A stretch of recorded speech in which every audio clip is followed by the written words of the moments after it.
नमस्कार. मी भाऊ तोरसेकर. तुम्ही बघत आहात प्रतिपक्ष. मित्रांनो, सध्या उभाठा शिवसेनेला जी गळती लागलेली आहे ती गळती कधी थांबणार, कशी थांबणार, कोण थांबवणार, कशामुळे थांबणार, याची सरसकट सगळीकडे चर्चा चालू आहे. सगळीकडे चर्चा चालू. पण ती गळती का होते याचा किती विचार होतो याला महत्व आहे. आणि त्यापेक्षाही मोठी गोष्ट अशी की ज्या गळतीचं नुकसान ज्यांना होणार आहे ते त्याकडे किती डोळसपणे बघून सत्य स्वीकारायला तयार आहेत यावर सगळा परिणाम अवलंबून असतो. याचं कारण असं आहे की जर उभाठा शिवसेनेला म्हणजे संजय राऊत असतील, उद्धव ठाकरे किंवा काय ते आदित्य ठाकरे वगैरे यांना आपल्या पक्षाची जी गळती आहे त्यातून आपला पक्ष रसातळाला जाऊ शकतो असं वाटतच नसेल तर त्यांना थांबवणार कोण? ते म्हणतात ना की अत्यंत टोकाला गेलेल्या व्यसनी दारुडा असतो. त्याला तुम्ही किती अडवायचा प्रयत्न करा, किती अडवायचा प्रयत्न करा, पण त्याला त्या दारूच्या झिंग असते त्याच्यातून शुद्धीवर येण्यासाठी परत एकदा दारूच प्यावी लागते. पण तो त्यातून बाहेर यायला तयार नसतो. नेमकी तशीच काहीशी अवस्था उबाटा शिवसेनेच्या सगळ्या लोकांची आहे. ज्या दरबारी राजकारणामुळे मैदानी शिवसेना रसातळाला गेली, त्या दरबारी राजकारणातून बाहेर पडायची इच्छा उद्धव ठाकरेंना नसेल आणि आपल्या भोवती गराडा घालून बसलेल्या त्या दरबारी लोकांना हाकून लावण्याचं धाडस त्यांच्यामध्ये नसेल तर उरली सुरली शिवसेना सुद्धा कितपत शिल्लक राहील हा प्रश्न आहे. अगदी काल मी एक कुठेतरी व्हिडिओ का काय फोटो बघितला. जनावळे नावाचे पार्ल्याचे एक उबाठा शिवसेनेचे विभाग प्रमुख वगैरे उपविभाग प्रमुख आहेत आणि त्यांचं कौतुक सांगितलं. हे जनावळे कोण? तर ते जनावळे हे शिवसेनेमध्ये शिंदे ठाकरे अशी फूट पडल्यानंतर निवडणुकीसाठी जी नवी निवडणूक निशाणी निवडणूक आयोगाने उबाठा शिवसेनेला दिली, मशाल चिन्ह दिलं, त्या मशाल पेटलेली मशाल घेऊन मातोश्रीवर पोहोचलेला पहिला शिवसैनिक, ज्या शिवसैनिकाने आपला पक्षप्रमुख म्हणून उद्धव ठाकरे यांना ती पेटलेली मशाल सोपवली असा पहिला शिवसैनिक आज जर उबाठा शिवसेना सोडून जायला निघाला असेल तर त्याचं गांभीर्य बाकी कोणापेक्षाही उद्धव ठाकरेंना कळलं पाहिजे, आदित्य ठाकरेंना कळलं पाहिजे. मी काल परवा एक व्हिडिओ बघितला मित्रांनो, मुद्दाम सांगतो. अमेरिकेचे आता निवडून आलेले जे डोनाल्ड ट्रम्प म्हणून अध्यक्ष आहेत त्यांच्यावरची ही सत्यकथा आहे. डोनाल्ड ट्रम्प हे अचानक लास वेगास या अमेरिकेतल्या एका प्रसिद्ध जुगारी शहरामध्ये गेले. लास वेगास हे फक्त जुगारासाठीच प्रसिद्ध असलेलं शहर आहे, महानगर आहे. आणि अचानक ते तिथल्या एका मुख्य पोलीस मुख्यालयामध्ये पोहोचले आणि त्यांना बघून पोलीस ठाण्यात बसलेले अधिकारी सुद्धा हैराण झाले की देशाचा राष्ट्राध्यक्ष हा अचानक आपल्या पोलीस मुख्यालयात कसा आलाय. कारण नॉर्मली जिथे अमेरिकेचा राष्ट्रपती किंवा कुठच्याही देशाचा प्रमुख जातो तेव्हा तिथे प्रवेश करण्याच्या आधी सुरक्षेसाठी त्याची सगळी झाडाझडती, त्या इमारतीची, त्या परिसराची झाडाझडती केली जात असते. पण लास वेगासच्या त्या पोलीस मुख्यालयामध्ये नॉर्मल व्यवहार चालू होते आणि अचानक कुठचीही पूर्वकल्पना न देता राष्ट्राध्यक्ष डोनाल्ड ट्रम्प हे थेट पोलीस ठाण्यामध्ये पोहोचले. तेव्हा त्यांची धांदल उडाली सगळ्या पोलीस अधिकाऱ्यांची. आपला आपला युनिफॉर्म सरळ करत खडाखड उभे राहिले, सलाम वगैरे ठोकला आणि काय वगैरे. तो म्हणाल नाही, मला इथल्या पोलीस प्रमुखांना भेटायचं. आणि त्या एक काहीतरी महिला पोलीस प्रमुख तिथली होती. तिच्या केबिनमध्ये एक कार्सन नावाचा अधिकारी अध्यक्षांना घेऊन गेला त्या पण बघत बसल्या म्हणे काय अचानक देशाच्या राष्ट्राध्यक्षाला एका पोलीस मुख्यालयात येण्याची काय गरज भासली. तेव्हा डोनाल्ड ट्रम्प यांनी आपल्या खिशातून एक जुनाट ब्लॅक अँड व्हाईट फोटो काढून दाखवला. खराब झालेला फोटो, धुरकट झालेला, पुसट झालेला फोटो. त्यामध्ये एक 17 वर्षाचा मुलगा होता आणि एक पोलीस अधिकारी होता. ट्रम्प यांनी त्या पोलीस प्रमुखाला तो फोटो दाखवला आणि सांगितलं की मला या अधिकाऱ्याला भेटायचे. हा अधिकारी कुठे आहे, काय करतो, कदाचित तो आता अधिक वय झाल्यामुळे निवृत्त झाला असेल वगैरे वगैरे. त्या पोलिसांनाही गाळण उडाली त्यांची, त्यांना कळेना काय करायचं. कारण तो अधिकारी हा जवळजवळ 50-60 वर्ष जुना होता. 1950-60च्या दशकातली गोष्ट आहे की 17 वर्षाचे डोनाल्ड ट्रम्प हे त्या जुगाराच्या शहरामध्ये काहीतरी उचापत खोडी करायला आलेले होते. आणि 17 वर्षाचा हा मुलगा एका पोलीस अधिकाऱ्याला दिसला. त्याचं नाव होतं ब्रुक्स. त्याने त्या मुलाच्या खांद्यावर हात ठेवला आणि सांगितलं, अरे तुझं वय किती, आयुष्यात अशी चूक करू नको, तुझ्यासमोर अख्खं भविष्य ठेवलेलं आहे, तू जे काहीतरी करायला बघतोयस हा मूर्खपणा आहे, थांब तिथेच, हे असलं काही करू नकोस, असलं खुळं धाडस तुला कुठेही घेऊन जाणार नाही, शहाण्यासारखं वाग. समजूत घातली आणि त्या मुलाला परत पाठवून दिला.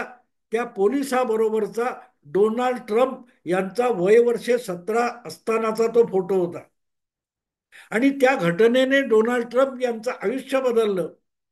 म्हणून आता अध्यक्ष झाल्यानंतर त्यांनी त्याचा शोध घेतला आणि त्या पोलीस खात्याला सांगितलं की मला हा माणूस किंवा त्याचं कुटुंब कुठे आहे त्यांची माहिती पाहिजे. कारण या माणसाने माझ्या आयुष्याची दिशा बदलली किंवा माझ्या आयुष्याला दिशा दिली, तिथून मी इथपर्यंत येऊन पोचलोय. एका 17 वर्षाच्या व्रात्य आणि वांड पोराला राष्ट्रपती पदापर्यंत घेऊन जाण्याच्या मार्गावर आणणारा हा अधिकारी. आणि मग त्याचा सन्मान, तो जिवंत नव्हता, 2013 मध्ये तो अधिकारी मरण पावला होता. त्याच्या मुलीचा शोध घेतला आणि त्याच्या नावाने तिथे एक स्मारक करण्यात आलं वगैरे वगैरे. हे मी एवढ्यासाठी सांगतोय की आयुष्यात आपल्याला एक दिशा देणारा अत्यंत नाजूक क्षणी आपल्या आयुष्यात सामोरा येणारा माणूस किती महत्वाचा असतो हे अमेरिकेचे नवे अध्यक्ष डोनाल्ड ट्रम्प यांनी काल परवा दाखवून दिलं.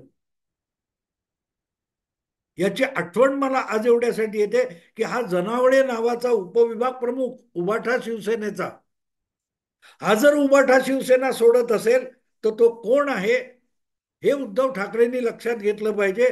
की पक्षात फूट पडल्यानंतर, पक्षाचं नाव आणि निवडणूक चिन्ह गेल्यानंतर नवी निशाणी पहिली आपल्या हातात आणून देणारा माणूस हा आपल्या एकूण राजकारण आणि भूमिकेशी किती निष्ठावान असू शकतो याचं यापेक्षा दुसरा कुठला मोठा पुरावा असू शकत नाही.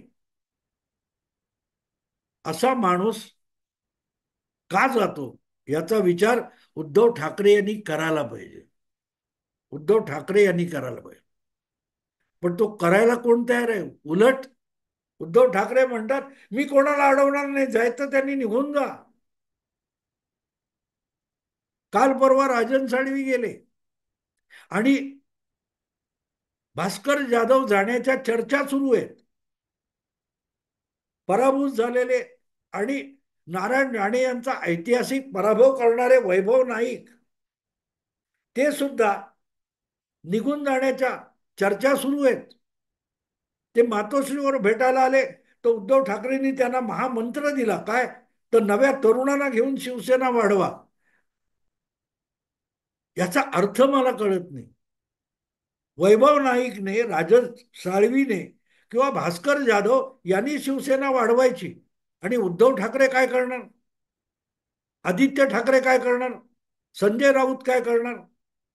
तुम्ही जी शिवसेना वाढवणार, विस्तारणार, तिची आम्ही नासाडी करणार, अशी काय उद्धव ठाकरे आणि राऊत यांची भूमिका आहे का. हा मंत्र म्हणजे काय. नव्या तरुणांना घेऊन, नव्या लोकांना घेऊन शिवसेनेचा विस्तार करा, असा जेव्हा आदेश वैभव नाईक यांना उद्धव ठाकरे देतात, तेव्हा त्यांनी स्वतःच्या मनाशी विचार करावा की मी काय करणार आहे. चॅरिटी बिगिन्स ॲट होम म्हणतात. जगाला शहाणपण शिकवणारे असतात, त्यांनी स्वतः आयुष्यात काहीतरी करावं. उद्धव ठाकरे यांनी शिवसेनेसाठी नेमकं काय केलंय हे कधीतरी त्या शिवाजी पार्कच्या मंचावर उभं राहून सांगावं की माझं हे शिवसेनेसाठी योगदान आहे. उलट उद्धव ठाकरे त्या मंचावर उभे राहणार आणि सांगणार माझ्याकडे देण्यासारखं काय नाहीये. ज्या वेळेला पक्ष प्रमुख असं बोलतो, तेव्हा त्याचा अर्थ असा असतो की पक्षाकडून मला घेण्यासारखं आहे, देण्यासारखं काही नाही आणि मी काहीही देणार नाही. आणि म्हणून एक एक करून लोक सोडून जात आहेत, त्याची कोणाला पर्वा नाहीये. मध्यंतरी एक बातमी आली की दिल्लीत शिवसेना उबाठाचे जे 9 खासदार आहेत, त्यापैकी काय 4-5 खासदार हे शिंदेच्या प्रताप जाधव नावाच्या मंत्री खासदार आहेत. त्यांनी बोलवलेल्या स्नेहभोजनाला गेले तर उद्धव ठाकरे चिडले, उद्धव ठाकरे रुसले. आपण या लोकांना आवरू का शकत नाही, थोपवू का शकत नाही होत, याचा विचार करायचा सोडून आदित्य ठाकरे आदेश देतात की यापुढे कोणाच्याही घरी जेवायला जाणार असाल, खायला प्यायला जाणार असाल, तर पूर्व परवानगी घ्या. उद्या तुम्ही म्हणाल की कुठे दुसरीकडे तातडीच्या ठिकाणी तुम्हाला सुसू लागली किंवा 2 नंबर लागली, तरी मातोश्रीची परवानगी घेत बसणार आहात का? काय पोरकटपण आहे. अशी संघटना चालवली जाते. आणि मग या पार्श्वभूमीवर जी काही गळती लागलेली आहे उबाटा शिवसेनेला, त्याच्यावर आपले ते 2.5-3 वर्षापूर्वी गाजलेले शहाजी बापू पाटील यांची आठवण येते. आठवतं तुम्हाला, शिंदे 40 आमदारांना घेऊन सुरत मार्गे गुवाहाटीला, आसामला गेले, तेव्हा ती ऑडिओ टेप गाजलेली होती. काय डोंगर, काय झाडी, एकदम ओके असं बोलणारे जे आमदार होते, जे आता दुसऱ्या निवडणुकीत पराभूत झाले, ते शहाजी बापू पाटील यांची एक प्रतिक्रिया आलेली आहे उबाटा शिवसेनेला लागलेल्या गळतीविषयी. त्यांना मंत्रीपद मिळालं नाही. उद्धव ठाकरेंनी मंत्रीपद दिलं नव्हतं किंवा एकनाथ शिंदेनी सुद्धा मंत्रीपद दिलं नाही. पुढल्या निवडणुकीत शहाजी बापू पाटील पराभूत झालेले आहेत. पण तरीही आज त्यांचा उद्धव ठाकरे यांच्यावर असलेला राग आणि रोष लपून राहिलेला नाही. आणि म्हणून उबाठा शिवसेनेला लागलेल्या गळतीविषयी जी काय प्रतिक्रिया शहाजी बापूंनी दिली, ती मला सगळ्यात महत्वाची वाटते. सगळ्यात महत्वाची वाटते. आणि मला असं क्षणभर वाटलं, जे काय शहाजी बापू पाटलांचं वक्तव्य आहे, काय वक्तव्य आहे, ते म्हणाले शेवटी आदित्य ठाकरे सुद्धा उद्धव ठाकरेंना सोडून जातील. संजय राऊत, अनिल देसाई, अनिल परब, ठीक आहे. आता काल परवा त्या जनावळीची पण तक्रार काय आहे. जनावळे म्हणतात की आम्ही आमच्या विभागामध्ये, आम्ही आमच्या विधानसभा क्षेत्रामध्ये आपल्या पक्षाची ताकद निर्माण करतो, माणसं जोडतो, मतदार जोडतो, कार्यकर्ते जोडतो, शिवसैनिक बनवतो लोकांना. आणि आम्ही बनवलेला मतदारसंघ आहे तो संजय राऊत किंवा अनिल परब उठलून आम आदमी पार्टीला अंधण द्यायला निघतात. हा अधिकार संजय राऊतांना दिला कोणी? जे लोक संघटना मानतात, जे लोक पक्षासाठी जीवाचं रान करतात, दिवसाची रात्र करतात आणि झुंजायला तयार असतात, मतदारांना सामोरे जायला तयार असतात, त्यांना मतदारांसमोर न जाणारे लोक त्यांची मेहनत कोणाला तरी अंधण देऊन टाकतात. कोण संजय राऊत, कोण अनिल परब, असं जनावळे विचारतात. आम्ही आमच्या मतदारसंघात पराभूत होऊ, पण आमचा मतदार हा शिवसेनेचा मतदार आहे, तो शिवसेनेकडे राहायला पाहिजे, हा आमचा हट्ट आहे, असं म्हणणारा सुद्धा जर उद्धव ठाकरे यांना सोडून जाणार असेल, तर मग शहाजी बापू पाटील यांचे शब्द महत्वाचे ठरतात. शहाजी बापू पाटील म्हणाले, उद्या आदित्य ठाकरे सुद्धा उद्धव ठाकरेंना सोडून जातील. हे शक्य आहे का मित्रांनो? हे शक्य आहे? आपल्या पित्याला सोडून आदित्य ठाकरे उभाठा शिवसेना या पक्षाचा त्याग करतील का? विचार करा. आणि हे जे काही शहाजी बापू पाटील यांचं वक्तव्य आहे, ते ऐकल्यानंतर मला कोण आठवलं असेल? फायराजी. फायराजी ज्या वेळेला उद्धव ठाकरे मुख्यमंत्री होते आणि नवनीत राणा आणि रवी राणा या दाम्पत्याने कलानगरच्या गेट समोर हनुमान चालिसा म्हणायचं ठरवलं, तेव्हा त्यांना त्यांचा बंदोबस्त करायला जी शिवसैनिकांची झुंबड उडालेली होती, त्यामध्ये एक अतिशय वृद्ध महिला होती. त्या महिलेने असा हात करून दाखवला होतो, काय तर पुष्पा आजी, पुष्पा सिनेमातला जो असा काहीतरी डायलॉग आहे, झुकेगा नाही साला, तसं करून त्या आजीने दाखवलं होतं, वृद्ध महिलेने. तिला मीडियाने फायर आजी असं नाव दिलं होतं. 70-80च्या वयातली ती म्हातारी बाई ही कलानगरच्या गेटवर जमलेल्या महिलांमध्ये हजर होती आणि नवनीत राणाला भिडायला सज्ज होती. नंतर मुख्यमंत्री उद्धव ठाकरे शिवडीला त्यांच्या 100-150 स्क्वेअर फुटाच्या त्या सिंगल रूमच्या घरामध्ये गेली होती आणि तिथे उद्धव ठाकरेंकडे त्या वृद्धेने आपल्या नातवाला तरी कुठेतरी एक नोकरी द्या अशी रिक्वेस्ट केली होती.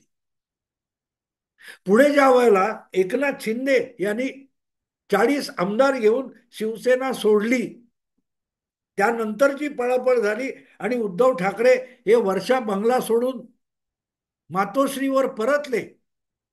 त्यानंतर मातोश्रीवर ज्या निष्ठावंत शिवसैनिकांनी गर्दी केली होती आणि शिवसेना सोडून गेलेल्या गद्दार खोके बहादरांचा निषेध वगैरे करण्याच्या गर्जना डरकाळ्या फोडल्या जात होत्या, त्यावेळेला या फायराजी मातोश्रीवर पोहोचल्या होत्या आणि कॅमेरे होते 4 बाजूने. तेव्हा या फायराजी आदित्य ठाकरेंना उद्देशून एक वाक्य बोलल्या होत्या, ते मला आठवतं. शोधलं तर मिळेल युट्यूबवर.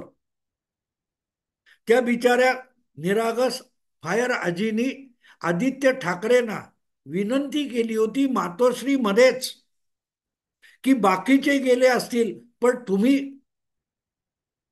साहेबांना सोडून जाऊ नका. एका मुलाला एक आजी सांगते, बापाला सोडून जाऊ नको असं म्हणत नाही, साहेबाला सोडून जाऊ नका.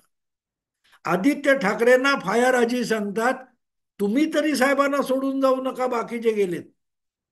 उद्धव ठाकरे यांची सगळ्यात दयनीय अवस्था कशी आहे याची त्या 2.5 वर्षापूर्वी आलेली ती प्रचिती होती, की फायर आजी सारख्या अत्यंत निष्ठावान निरागस शिवसैनिक महिलेला पण उद्धव ठाकरे यांच्यासोबत त्यांचा मुलगा सुद्धा राहणार नाही असं वाटलं. आज 2.5-3 वर्षानंतर शहाजी बापू पाटील नेमकं त्या फायर आजीचंच वाक्य परत बोलतायत. म्हणतायत आदित्य ठाकरे सुद्धा उद्धव ठाकरेंना सोडून जातील. मग राहील काय? राहील काय उद्धव ठाकरेंचा हातात?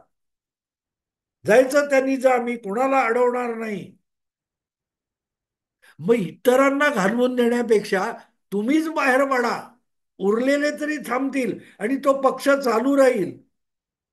मातोश्रीतून शिवसेना चालवली जाणं हे अगत्याचं आहे.